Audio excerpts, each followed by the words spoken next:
اعوذ باللہ من الشیطان الرجیم بسم اللہ الرحمن الرحیم سبحان الذی اسری بعبدہ لیلا من المسجد الحرام الی المسجد الاقصی الذی بارکنا حولہ لنریہ من آیاتنا انہ هو السمیع البصیر۔ آمنت باللہ صدق اللہ مولانا العظیم۔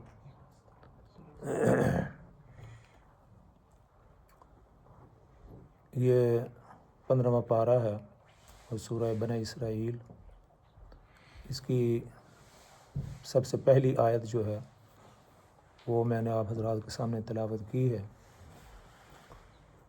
اس آیت کریمہ کے اندر اللہ رب العزت نے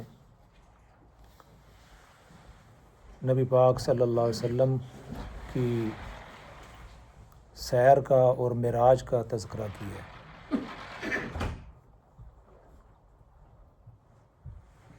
بیان یہ کیا جاتا ہے کہ 27 رجب کو رسول اللہ صلی اللہ علیہ وسلم جب مکہ کے اندر تھے تو حضرت جبرائیل امین نے آپ صلی اللہ علیہ وسلم کو سیر کی غرض سے اور اللہ تعالیٰ سے ملاقات کی غرض سے سب سے پہلے مکہ سے بیت المقدس لے کر گئے اور وہاں آپ صلی اللہ علیہ وسلم سے پہلے 1,24,000 انبیاء علیہ السلام بیت المقدس کے اندر موجود تھے۔ اب یہ سوچیں گے کہ وہ تو وفات پا چکے ہیں اور وہ اپنی اپنی قبروں کے اندر ہیں، اور رسول اللہ صلی اللہ علیہ وسلم نے یہ بھی شائع فرمایا کہ جب میں مکہ سے بیت المقدس جا رہا تھا تو راستے میں نے حضرت موسیٰ علیہ السلام کو دیکھا کہ وہ اپنی قبر کے اندر نماز پڑھ رہے تھے، وہم یصلون، وہ نماز ادا کر رہے تھے۔ 4-5 سال پہلے جب ہم بیت المقدس کے سفر پر گئے تھے تو حضرت موسیٰ علیہ السلام کی جو مقام ہے اس کو وہ مقام لکھتے ہیں، مقام موسیٰ، قبر کو، کہ حضرت موسیٰ علیہ السلام کی یہ قبر مبارک، تو وہ راستے کے اندر آتی ہے۔ تو رسول اللہ صلی اللہ علیہ وسلم نے فرمایا کہ میں نے ان کو دیکھا کہ وہ اپنی قبر کے اندر نماز پڑھ رہے تھے۔ تو یہ مختلف جگہوں پر ان کی انبیاء کی وفات ہوئی، کوئی مصر میں، کوئی ترکی میں، کوئی جہاں جہاں بھی ان کی بعثت ہوئی تھی، تو پھر وہ سارے انبیاء 1,24,000 وہاں کیسے پہنچ گئے؟ تو ان کے بارے میں کہا جاتا ہے کہ ان کو مثالی جسم عطا فرمائے گئے تھے، مثالی جسم عطا کیے گئے۔ روحیں تو ان کی پہلے موجود ہیں، اور جب آدمی وفات پاتا ہے تو اس کی روح علیین یا سجین میں چلی جاتی ہے۔ اگر نیک ہے تو وہ جو اچھا ٹھکانہ ہے وہاں، اور اگر اس کی وہ برا آدمی ہے تو اس کا علیحدہ ایک سجین، وہاں ان کی روحوں کو رکھا جاتا ہے۔ تو انبیاء علیہ السلام جو پہلے سے وہاں موجود تھے ان کو مثالی جسم عطا کیے گئے تھے۔ جیسے آج کل لوگوں کی یہ بنائی جاتی ہیں، مورتیں بھی بنائی جاتی ہیں، اور جو یہ اپنے میوزیم ہوتے ہیں تو وہاں جائیں چارلس کی ہے، کوئین کی ہے، تو وہ پتہ چلتا ہے کہ واقعی وہی کھڑے ہیں۔ تو یہ تو ایک انسان نے بنائے ہیں، بالکل ہو بہو ان کی شکلیں اسی طرح کی ہوتی ہیں۔ تو اللہ تعالیٰ تو وہ خالق ہیں، اسی طرح کے جسم، اسی طرح ان کی روحوں کو جسم عطا کر کے وہاں پہنچا دیا، اور سارے کے سارے انبیاء بیت المقدس میں جمع ہوئے، اور کہتے ہیں جب وہاں پہنچے تو وہاں اذان ہو چکی تھی، اور انتظار تھا کہ کوئی امام آئے اور نماز پڑھائے۔ تو نبی پاک صلی اللہ علیہ وسلم جب گئے، سب صفے بنا کر کھڑے تھے، آدم بھی، نوح بھی، یوسف بھی، یعقوب بھی، ابراہیم بھی، عیسیٰ بھی، موسیٰ بھی، لیکن جب انہیں پتہ چلا کہ وہ امام آ رہے ہیں تو کسی کو آگے جانے کی ضرورت نہیں ہوئی۔ حضرت جبریل امین جب وہاں پہنچے تو انہوں نے آپ صلی اللہ علیہ وسلم کو آگے کیا کہ آپ نماز پڑھائیں. تو آپ صلی اللہ علیہ وسلم وہاں انبیاء کی امامت کی. اس لیے رسول اللہ صلی اللہ علیہ وسلم کا ایک لقب یہ بھی ہے امام الانبیاء، کہ آپ نے نبیوں کے بھی آپ امام ہیں، آپ نے ان کی بھی امامت فرمائی.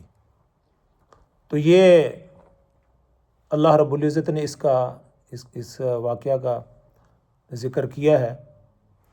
اور یہ جو ہمارے اندر مشہور ہے کہ معراج کی رات، شب معراج، تو علماء نے لکھا ہے کہ یہ اس طرح کی رات نہیں جس طرح 27 رمضان کی رات آتی ہے، یا جو دوسری راتیں ہیں جو مقدس راتیں ہیں، اس طرح کی نہیں کہ وہ بار بار وہ رات آئے. وہ رات آپ صلی اللہ علیہ وسلم کے ساتھ اسی وقت مخصوص تھی جس رات آپ صلی اللہ علیہ وسلم اوپر تشریف لے گئے. لیکن باقی جو جس طرح رمضان کی راتیں آتی ہیں تو وہ ہر سال اسی طرح مقدس ہو جاتی، اسی طرح ان کا ثواب ہوتا ہے. انا انزلناہ فی لیلۃ القدر. جب رمضان کے اندر 27ویں رمضان آتی ہے یا 21ویں رمضان، تو پھر وہ نئی رات آ جاتی، وہ رمضان کے ساتھ وہ اس کا تعلق بن جاتا ہے. تو اس آدمی جب اس رات کو کھڑا ہوتا ہے تو اس کو پھر وہ 1000 مہینوں سے افضل رات شمار کی جاتی. لیکن یہ رات اس طرح کی نہیں ہے کہ جب سال کے بعد آئے گی تو پھر یہ اسی طرح کی ہو جائے. ہاں، اس کے ساتھ یہ منسلک ہے لگا ہو کہ اس رات کو، اس 1400 سال پہلے اسی رات کو نبی پاک صلی اللہ علیہ وسلم کو اللہ رب العزت نے سیر کرائی، اور بہت مختصر وقت میں آپ صلی اللہ علیہ وسلم کو بیت المقدس لے جایا گیا. اور بیت المقدس تک کا جو سفر ہے نا، اس کو اسراء کہتے ہیں. سبحان الذی اسریٰ بعبدہ لیلا من المسجد الحرام الی المسجد الاقصی. بیت المقدس سے لے کر مکہ سے لے کر بیت المقدس تک کا سفر، اس کو اسراء کہتے ہیں. اور اسراء عربی کے اندر جو رات کو سفر کیا جاتا ہے اس کو اسراء کہتے ہیں. رات کو جو سفر کیا جاتا ہے ان کا ہر ایک کا نام ہوتا ہے کہ رات کو جو سفر کیا جائے گا اس کا نام اسراء. تو جو اسراء کے بعد بیت المقدس سے آسمان کی طرف جو آپ صلی اللہ علیہ وسلم نے سفر کیا اس کو معراج کہتے ہیں. تو اس لیے کیونکہ وہ زیادہ اس سے بڑا اور زیادہ مقدس ہے اور زیادہ ایک معجزہ ہے. یہ بھی بہت بڑا معجزہ ہے کہ رسول اللہ صلی اللہ علیہ وسلم پوری رات نہیں، لیلاً اللہ تعالیٰ فرماتے ہیں تھوڑے سے وقت میں، لیلا من المسجد الحرام، کہ رات کے تھوڑے سے حصے میں بیت المقدس کا اور مکہ کا راستہ ہے، سفر ہے، وہ 40 دنوں کا ہے. پیدل کر جو جائیں تو 40 دن لگتے ہیں. میرے خیال 2000 میل ہے یا کتنے ابھی، واللہ 2000 میل کے قریب ہے. اس وقت جو سفر لوگ کرتے تھے تو وہ 40 دنوں کے اندر پہنچتے تھے. تو اتنا سفر اللہ رب العزت نے آپ صلی اللہ علیہ وسلم کرایا منٹوں اور سیکنڈوں میں. علماء یہ بھی کہتے ہیں کہ اللہ رب العزت نے جو وقت ہے اس کو کھڑا کر دیا تھا. جب گھڑی چل رہی ہو تو اس کو کھڑا، ٹائم جیسے آج کل تو ہے نا، یہ جو میچ ہوتا ہے تو ٹائم آؤٹ کر دیتے ہیں، ٹائم کو کھڑا کر دیتے ہیں. وہ کہتے ہیں کہ ابھی میچ کا ٹائم آؤٹ ہو گیا یا ٹائم کوئی کھلاڑی زخمی ہو جاتا ہے تو وہ اس کو کھڑا کر دیتے ہیں. تو وہ شمار ہوتا ہے کہ ابھی یہ ٹائم اس کے اندر شامل نہیں ہوگا، یہ جو زخمی ہے یا بینڈ چینج کر رہا ہے تو وہ جو میچ ہے اس کے اندر سے اس کے اندر وہ شامل نہیں ہوگا ٹائم. تو اللہ رب العزت نے ایک معجزہ دنیا کو دکھلایا. اور یہ ہمارے لیے تو مشکل ہے کہ ہم کسی کو لے جائیں، وہ لے جانے والی ذات اللہ کی ہے. تو اللہ رب العزت نے جب سب سے پہلا لفظ استعمال کیا ہے اس کے لیے، سبحان الذی اسریٰ. اللہ وہ ذات ہے جو ہر قسم کے عیب سے اور کمزوریوں سے پاک، وہ لے کر گئی. کوئی آدمی کہے گا کس طرح لے کے جا سکتے ہیں؟ تو اللہ نے کہا سبحان الذی، پاک ہے وہ ذات ہر قسم کی کمزوریوں سے، ہر قسم کی جو نقص سے، عیوب سے، وہ پاک ذات ہے. وہ تو کن کہتی ہے تو فیکون ہو جاتا ہے. جو بلقیس کا تخت ہے اس کا کسی دن ذکر کریں گے. تو حضرت سلیمان علیہ الصلوۃ والسلام نے کہا کہ بلقیس کا تخت جو ہے نا وہ کون میں اٹھا کر میرے پاس لائے گا. تو ایک جن وہاں بیٹھا ہوا تھا، اس نے کہا کہ جب تک آپ کی یہ محفل ختم ہوتی ہے، یعنی یہ ہمارا درس کا ٹائم ہے، وہ کہتے ہیں آپ درس ختم کریں گے تو میں اس وقت تک لے آؤں گا، 10 منٹ میں 15 منٹ. حضرت سلمان کہ یہ تو تم بہت دیر بتا رہے ہو، اس طرح کی نہیں، 10 منٹ میں 15 منٹ میں یہ تو بہت اس میں وقت لگ جائے گا. ایک اور آدمی کھڑا ہوا، اس نے کہا کہ آپ کی پلک جھپکیں گے تو آپ ان کا بلقیس کا تخت جاؤں یمن سے وہاں میں لے کر آ جاؤں گا. تو ایک پلک جھپکنے میں جب ایک جن ہیں اللہ تعالیٰ کو اس کو ہم نے علم دیا تھا وہ لے کر آیا. تو اللہ رب العزت یہاں کسی کا ذکر نہیں کر رہے، اپنا ذکر کر رہے ہیں کہ میں لے کر گیا ہوں. کوئی لے کر نہیں گیا، کوئی شخص لے کر نہیں گیا، اللہ تعالیٰ نے میں لے کر گیا ہوں مکہ سے بیت المقدس اور بیت المقدس سے 7ویں آسمان تک. تو یہ اللہ رب العزت نے ایک معجزہ دکھلایا. انبیاء علیہ الصلوۃ والسلام کو اللہ رب العزت بہت سارے انبیاء کو معجزات عطا فرمائے، بلکہ جتنے بھی انبیاء ہیں سب کو معجزات عطا فرمائے، موسیٰ کو، عیسیٰ کو، حضرت یوسف کو. لیکن آپ صلی اللہ علیہ وسلم سب سے کیونکہ ممتاز ہیں تو اس لیے آپ کے معجزات بھی ممتاز ہیں. سب سے بڑا معجزہ تو رسول اللہ صلی اللہ علیہ وسلم کا یہ قرآن ہے، زندہ جاوید معجزہ ہے. پہلے انبیاء کے جتنے بھی معجزات ہیں وہ ان کی ذات کے ساتھ تھے، جب وہ گئے تو معجزات بھی ساتھ ہی ختم ہو گئے. رسول اللہ صلی اللہ علیہ وسلم کا یہ معجزہ قرآن یہ قیامت تک کے لیے، نہ اس کے الفاظ بدلے، نہ اس کے معنی بدلے، اور نہ یہ قرآن بدلا، اور نہ اس کی جو رسم الخط ہے یا اس کی جو زبان ہے وہ بدلی. ہر 2 میل کے بعد زبان بدل جاتی ہے. اور جو پرانی کتابیں ہیں ان کو آپ دیکھیں، ان کا اندر کچھ لکھا ہوا ہے، کرتے کرتے آپ وہ رہے، لیکن 1400 سال سے دیکھ قرآن اسی طرح ہے، اور اس کی عربی بھی اسی طرح زندہ جاوید ہے جی، اور اس کی عربی بھی اسی طرح ہی ہے اور قیامت تک رہے گی. اور اس کا چیلنج بھی قرآن کا اسی طرح موجود ہے.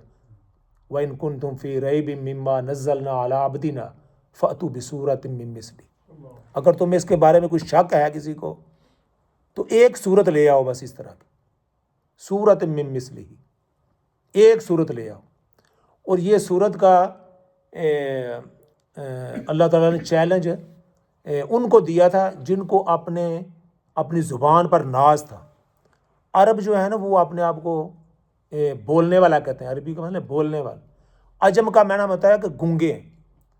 عرب جو ہے نا اپنے علاوہ سب کو گونگا سمجھتے کہ ان کی کوئی زبان نہیں ہے، ان کی کوئی زبان نہیں ہے، ان کو تو بولنے کا پتہ ہی نہیں. بولنے والے ہم ہیں، فصیح عربی جو ہماری زبان ہے، زبان دنیا کے اندر ہے ہی ایک، اور ان کا کوئی مقابلہ نہیں تھا. وہ شعر کو لکھ دیتے تھے پھر چیلنج کرتے اس طرح کا شعر لکھ کر لے آؤ.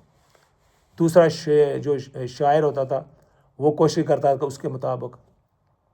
یہ جب قرآن اترا تو اللہ تعالیٰ نے ان کو چیلنج دیا، اگر تم سمجھتے ہو کہ یہ محمد صلی اللہ علیہ وسلم نے یہ خود بنا لیا ہے، یہ اس کا کلام ہے، تو تم بھی اس طرح کا کلام بنا کے لے آؤ. ایک بار بس ایک صورت لے آؤ، انا اعطیناک الکوثر فصل لربک وانحر ان شانئک ھو الابتر. اس طرح کا ایک صورت بنا کے لے آؤ. رسول اللہ صلی اللہ علیہ وسلم نے ایسا لکھ کر اس کو لٹکا دیا تھا مکے میں جی. مکے کے جو اپنا دروازہ تھا خانہ کعبہ اس پر لٹکا دیا کہ اس طرح کا لکھ کر لے آؤ. اسی طرح اوزان اور اسی طرح صرف وہ سب کا اثر آگے کہ ہم اس طرح کا نہیں لکھ سکتے. حالانکہ انہوں نے بڑے بڑے دیوان لکھے تھے، بڑے شاعر تھے، ہر آدمی شعر کہتا تھا، لیکن جب اس کی باری آئی تو سب بات دوسری طرف نکل گئی. سب نے اپنے جو ہے نا وہ شکست تسلیم کر لی. تو بہرحال یہ لمبا قصہ ہے. تو معراج میں رسول اللہ صلی اللہ علیہ وسلم تشریف لے گئے. اب یہ بھی ایک مسئلہ ہے علماء میں اختلافی کہ آیا اللہ تعالیٰ نے رسول اللہ صلی اللہ علیہ وسلم نے اللہ تعالیٰ کی زیارت کی یا ملاقات کی. ملاقات کا تو وہ علماء کہتے ہیں کہ آپ سے ملاقات ہوئی، لیکن کیا انہوں نے ان کو دیکھا؟ تو عائشہ رضی اللہ عنہ کہتی ہیں کہ آپ نے رسول اللہ صلی اللہ علیہ وسلم نے اللہ تعالیٰ کو دیکھا نہیں، اللہ تعالیٰ کو دیکھا نہیں۔ اور جب جو موسیٰ علیہ الصلوۃ والسلام نے جب یہ فرمائی تھی یا اللہ میں آپ کو دیکھنا چاہتا ہوں، تو فرمایا لن ترانی، تم مجھے دیکھ نہیں سکتے۔ وکلم اللہ موسیٰ تکلیما، اللہ تعالیٰ جو موسیٰ علیہ السلام ان کا ایک لقب ہے کلیم اللہ، اللہ سے کلام کرتے تھے، کوئی بات ہوتی تھی تو براہ راست اللہ رب العزت ان سے بات کرتے تھے۔ لیکن جب انہوں نے کہا کہ میں آپ کو دیکھنا چاہتا ہوں، یہ خواہش کی، تو پھر اللہ نے لن ترانی، اے موسیٰ تیرا میرا تعلق تو بڑا گہرا ہے، تیری میری گفتگو ہوتی رہتی ہے، بات ہوتی رہتی ہے، لیکن تم مجھے دیکھ نہیں سکتا۔ پھر وہ بھی کہا کہ اچھا یہ سامنے جو درخت ہے نا، اس پر میں تجلی ڈالوں گا، اور اگر دیکھنا کہ اگر وہ برداشت کر سکا تو تم بھی کر لو۔ فلما تجلی ربہ للجبل جعلہ دکا وخر موسیٰ صعیقا، جب اللہ رب العزت نے وہ پہاڑ پر تجلی ڈالی نا، تو موسیٰ علیہ السلام خر موسیٰ صعیقا، اس تجلی سے موسیٰ علیہ السلام بے ہوش ہو کر گر پڑے، یعنی اس تجلی کو برداشت نہیں کر سکے۔ تو براہ راست اللہ رب العزت کو دیکھنا یہ کوئی برداشت نہیں کر سکتا۔ بہرحال یہ ایک علمی بحث ہے علماء کی کہ انہوں نے دیکھا کہ نہیں۔ تو بہرحال اس میں اللہ رب العزت نے آپ کو ایک جب آدمی کسی کے ہاں جاتا ہے تو کوئی تحفہ بھی پیش کرتا ہے، تو اللہ رب العزت نے رسول اللہ صلی اللہ علیہ وسلم کو نماز کا تحفہ دیا کہ تم ہمارے پاس آئے ہو تو یہ ہم سے یہ تحفہ، یہاں کی سوغات یہ لیتے جاؤ۔ جیسا آدمی کسی جگہ جاتا ہے، کوئی گڑ دے دیتا ہے، یہ ہمارے علاقے کی سوغات ہے، کوئی دال دے دیتا ہے، اگر بھائی ولی کے علاقے میں تو نسوار دے دیں گے۔ ہاں جی، میں نے بھی یہ سنا کہ وہ جب بچیوں کی شادی ہوتی ہے نا، مطلب یہ پتہ نہیں صحیح ہے کہ نہیں، ویسے ہی بنا بھی لیتے ہیں، تو کہتے ہیں جہیز کے اندر وہ نسوار بھی دیتے ہیں۔ ایسی مذاق بنایا تو بھائی ولی صاحب نے کہا کہ نہیں، ہاں ایسا نہیں۔ تو یہ ویسے مجھے ایک دل لگی کے لیے وہ کہتے ہیں کہ اس طرح کرتے ہیں کہ وہ تمباکو وغیرہ تو دے ہی سکتا بندہ اگر کسی کو، ہاں۔ تو بہرحال یہ اچھا، بہرحال تو وہ یہ ہے کہ وہ تحفہ اللہ رب العزت نے تحفہ دیا۔ تحفہ کون سا ہے؟ نماز کا۔ اور نمازیں بھی کتنی عطا کی؟ 50۔ ماشاء اللہ، کتنی؟ تحفہ ہے بھی بڑا، تحفہ بھی پتہ بھی بندہ اٹھا بھی سکے۔ وہ جب نیچے رسول اللہ صلی اللہ علیہ وسلم بڑی خوشی آ رہے تھے کہ یہ بڑا نمازوں کا تحفہ ملا ہے، حضرت موسیٰ علیہ السلام سے ملاقات ہوئی، تو وہ تو پہلے یہاں سے جا چکے تھے نا، پہلے دین کا کام کر کے جا چکے تھے، تو ان کو پتہ چلا کہ بھائی کیا ملا؟ انہوں نے کہا 50 نماز۔ انہوں نے کہا حضرت 50 نمازیں کون پڑھے گا؟ میں تو آیا ہوں تو یہ آپ جائیں کچھ کم کرا کے ہیں۔ تو رسول اللہ صلی اللہ علیہ وسلم ابا تشریف لے گئے، تو اللہ رب نے فرمایا کہ اچھا 45 کر دیتے۔ تو رسول اللہ اس پر بھی خوش ہو گئے کہ 5 کم ہو گئی ہیں۔ پھر جب واپس آئے تو انہوں نے کہا کتنی ہوئی؟ انہوں نے کہا 45 رہ گئی۔ انہوں نے کہا یہ بہت زیادہ ہے، پھر جائیں جا کے کم کرائیں۔ وہ کرتے کرتے 5 رہ گئی تھی۔ 5 کے بعد بھی انہوں نے کہا تھا کہ بھائی آپ جائیں واپس کر۔ میں نے کہا چلو جاتے تو کچھ یہ جمیلہ ہی ختم ہو جاتا۔ تو رسول اللہ صلی اللہ علیہ وسلم نے فرمایا کہ یہ اب مجھے شرم آتی ہے کہ میں اب دوبارہ 5 کے لیے میں جاؤں۔ تو بارہ اللہ رب العزت نے فرمایا کہ یہ ہمارا جو حکم ہے وہ تو اٹل ہے، یہ پڑھیں گے 5 لے کر 50 کا ثواب ان کو ملے گا، ثواب ان کو 50 کا ہی ملے گا۔ لیکن 5 بھی ہم پر بھاری ہو گئی کہ 5 پڑھنے کے لیے بھی کوئی تیار نہیں۔ تو یہ بہرحال یہ اس کو نماز کو کہتے ہیں معراج المؤمنین۔ رسول اللہ صلی اللہ علیہ وسلم کی معراج تو وہ تھی، ایک مومن کی معراج کیا ہے؟ نماز ہے جی۔ یہ اللہ رب العزت کا ایک تحفہ ہے۔ اور دوسری بات فرمایا کہ دوسرا تحفہ سورہ بقرہ کی آخری آیات آپ صلی اللہ علیہ وسلم کو عطا کی گئی۔ اور تیسرا تحفہ یہ دیا کہ جو مسلمان شرک سے اجتناب کرے گا، اگر اس نے شرک نہ کیا ہو، کیونکہ اللہ نے فرمایا کہ شرک تو میں معاف نہیں کروں، یہ سب سے بڑا گناہ ہے۔ ان الشرک لظلم عظیم، ان اللہ لا یغفر ان یشرک بہ ویغفر ما دون ذلک۔ میرے ساتھ کسی کو شریک نہ ٹھہراتا ہو، میری ذات کے اندر بہت کم لوگ شرک کرتے ہیں کہ کسی اور کو بھی خدا مانے، لیکن اس کی صفات کے اندر اس کی صفات ہیں، صفت ہے بیٹا دینا، جو ہے نا وہ اولاد دینا، رزق دینا، اور یہ اللہ تعالیٰ کی رزاق اللہ تعالیٰ کی صفت ہے۔ تو کسی اور کو بھی سمجھنا کہ یہی دے رہا ہے، حقیقی طور پر نہیں، لیکن وہ سمجھتا ہے کہ یہی میرا رازق ہے، بھائی تو ہی نمک کھانے، ہاں جی، وہ لوگ کہہ بھی دیتے ہیں کہ بھائی آپ کے روٹیوں پر پال رہے ہیں، کہ وہ سمجھتا ہے کہ یہی دے رہے ہیں۔ تو اس طرح کی اللہ تعالیٰ کی صفات ہے۔ عالم الغیب ہونا، کہ ہر چیز کا دیکھنے والا، ہر چیز کا علم رکھنے والا اللہ کی ذات ہے، اور ہر جگہ موجود ہونا، یہ بھی اللہ تعالیٰ کی صفت ہے۔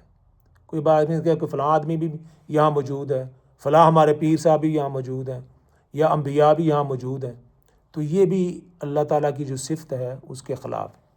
تو فرمایا کہ اس کی ذات کے اندر اور اس کی صفات کے اندر آدمی اگر شرک نہ کرتا ہوا تو فرمایا کہ اس کی مغفرت کر دی گئی، ورنہ گناہ تو باقی بہت سارے ہیں، لیکن اگر اس سے اجتناب کرتا رہا تو باقی جو چھوٹے موٹے اس کے گناہ ہیں وہ معاف کر دیے جائیں گے۔ تو بہرحال بات لمبی ہو گئی۔ جو اللہ رب العزت نے تحفے عطا فرمائے، نماز کا تحفہ ہے، اس کو تو کسی حال میں بھی انسان کو چھوڑنا نہیں چاہیے، اور اپنے خود بھی نہیں چھوڑنا چاہیے، اور گھر پر بھی اس کی پابندی کرنی چاہیے۔ ہم اور باتوں میں تو بہت ساری اپنے گھر وال پر سختی کرتے ہیں، لڑائی جھگڑا کرتے ہیں، لیکن نماز کے معاملے میں نہیں جھگڑتے۔ اگر نماز نہیں پڑھی بیوی نے، بچوں نے، تو ہمیں کوئی خاص فرق نہیں پڑتا، اور ہم کوئی خاص ریاکشن بھی نہیں دکھاتے۔ کوئی اور مسئلہ ہو تو اس میں ریاکشن دکھاتے ہیں۔ تو نماز پر بھی ہو کہ اگر آپ نماز پڑھ رہے ہیں تو آپ کہتے ہیں ہمارے برکت ہو رہی، تو جو نہیں پڑھ رہا اس کی نحوست بھی گھر کے اندر ہوتی ہے۔ اگر اس کی نحوست بھی ہوتی ہے، ہاں جی، نماز کا وقت ہو، آدمی نماز نہ پڑھے اور پھر نحوست نہ ہو، یہ نہیں ہو سکتا۔ آپ کے پڑھنے سے برکت تو ہوگی، لیکن ان کی نحوست بھی ہوگی، تو وہ نحوست کی وجہ سے گھر کے اندر جو چپکلشیں ہیں، گھر کے اندر مسائل ہیں، وہ بھی پیدا ہوتے ہیں۔ اگر آپ نماز پڑھتے رہیں گے، گھر والے بھی پڑھتے رہیں گے، تو اللہ تعالیٰ ہمارے اور آپ کے گھروں کے اندر بھی برکت عطا فرمائے گا۔ اور نماز ایسا مسئلہ ہے، تو رسول اللہ سے فرمایا کہ اگر بچہ 7 سال کا ہو جاتا ہے نا، اس کو بھی نماز کے لیے اس کو ترغیب دو، ساتھ کھڑا کرو، نماز پڑھے۔ 10 سال کا ہو جائے فرمایا کہ سختی کرو، ہاں جی، اور اس کو سختی کے ساتھ نماز پڑھاؤ۔ تو اس معاملے میں تھوڑی ہماری کمزوری ہے، اس کو دور کرنے کی کوشش کرنی چاہیے۔ اللہ تعالیٰ مجھے بھی اور آپ کو بھی اس کو توفیق عطا فرمائے۔ اللہم صلی علی سیدنا محمد وعلی آل سیدنا محمد وبارک وسلم۔ ربنا آتنا فی الدنیا حسنہ وفی الآخرۃ حسنہ وقنا عذاب النار۔ یا اللہ ہمارا بیٹھنا قبول فرما، جو باتیں کہیں گی اس کو ان پر عمل کرنے کی توفیق عطا فرما۔ ہم میں سے جو لوگ بیمار ہیں وہ شفائے کاملہ عاجلہ مستمر نصیب فرما، جو لوگ مشکلات کے اندر ان مشکلوں حل فرما۔ یا اللہ جو لوگ نیک حاجات رکھتے ہیں اپنا خصوصی کرم سے ان کے نیک حاجات قبول فرما۔ ہمارے گھروں کے اندر خیر و برکت عطا فرما، بچوں کو نیک اور صالح فرما۔ یا اللہ جو بچیاں اور بچے شادی کی عمروں کو پہنچے ان کے جوڑ کے بہترین رشتے عطا فرما۔ یا اللہ جو بے اولاد ہیں ان کو نیک اور صالح اولاد عطا فرما، جن کی اولادیں ہیں یا اللہ ان کی اولادوں کو نیک اور صالح فرما۔ یا اللہ ہمارے جو بزرگ اس دنیا سے جا چکے ہیں، یا اللہ ان کے مغفرت فرما، ان کے درجات کو بلند فرما، قبر کی زندگی آسان فرما، آخرت کی تمام منزلیں آسان فرما۔ ہم سب کا خاتمہ بالایمان فرما، کل قیامت میں حضور نبی کریم صلی اللہ علیہ وسلم کی زیارت اور شفاعت نصیب فرما۔ وصلی اللہ تعالی علی خیر خلقہ محمد وعلی آلہ واصحابہ اجمعین برحمتک یا ارحم الراحمین۔ جی فرمائیے۔ جب ہم نماز پڑھتے ہیں جی تو موسٹلی لوگ